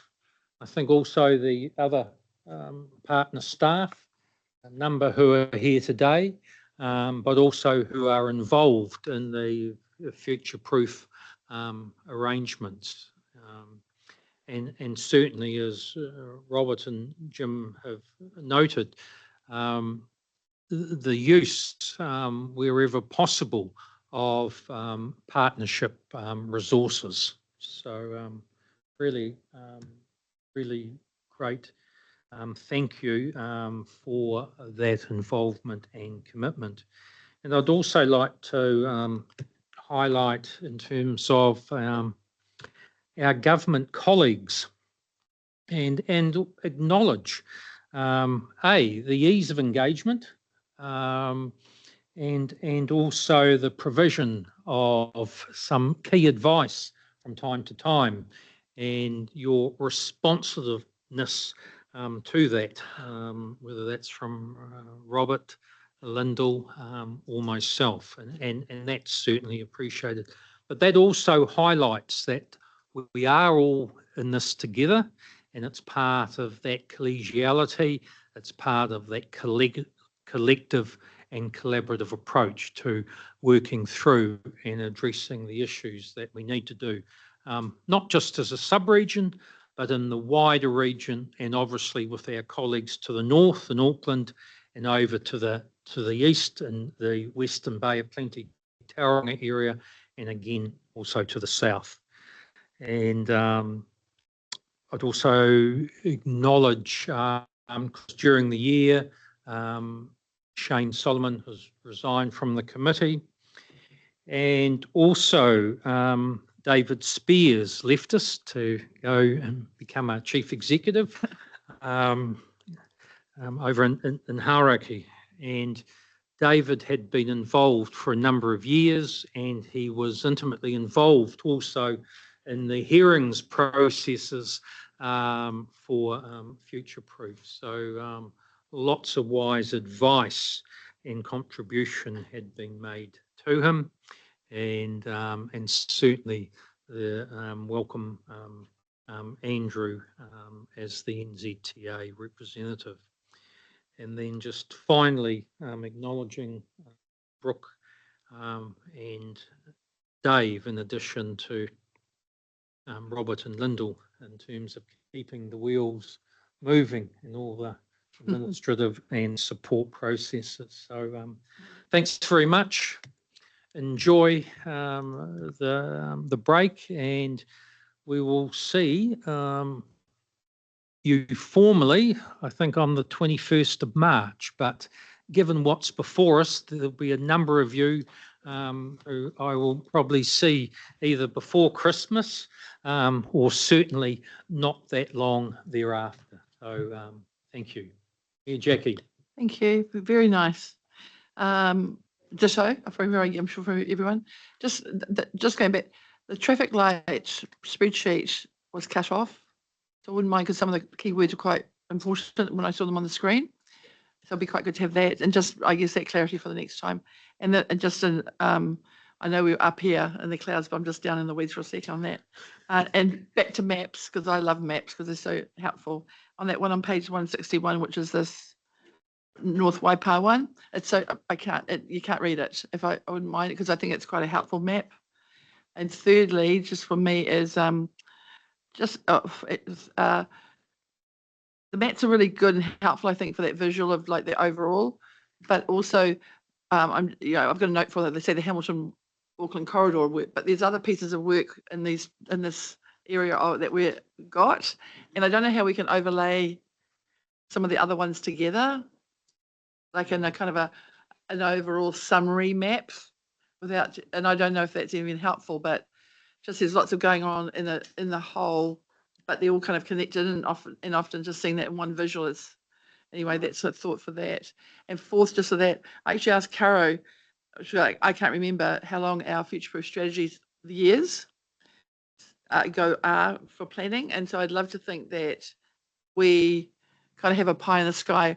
What does the next 10, 20, 30, 50 years look like? Because we've got growth strategies, etc., ourselves. So kind of like a bit of a chip and dip night or day or pizza or something, where we visualize, what that might look like and what we're thinking, so that we can actually, I don't know, or not put some lines in the sand or directions, or because I ask my communities to think what they might need a long time later. It's quite hard to visualize, but maybe we can do a bit of that in a casual kind of way. Just a thought.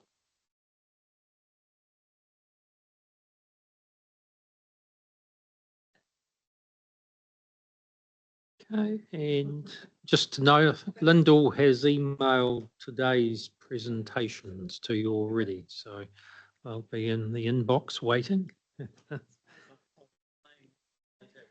Okay. So Dave, would you like to close for us, please? Thank you, everyone. Unahia mai te uru tapanui, kia watia, kia mama, tinako, ti tinana, ti hinanaro. E te ara takatu, koea rā e rongo, e whakairea aki kia runga, kia tina, homie, huie, tai kia. Meeting closed. tried 3:45. So.